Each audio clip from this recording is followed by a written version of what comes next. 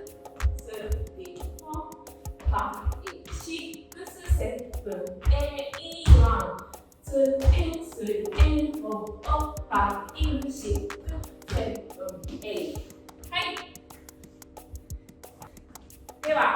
曲で2回通していきたいと思います。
お疲れ様でした。今日やった内容は60分レッスンとかでゆっくりゆっくりできるようになっていくことだと思うので、私もそう自分で表現できるようになるまでかなり時間がかかりました。ですので、ちょっと繰り返し練習しながらより自分のものにしていってもらえたらいいのかなと思ってます。では次回も、この曲で少し、振りを続ける予定なので、少し練習をしてからまた次回の動画でお会いしましょう。エイドステッパーズの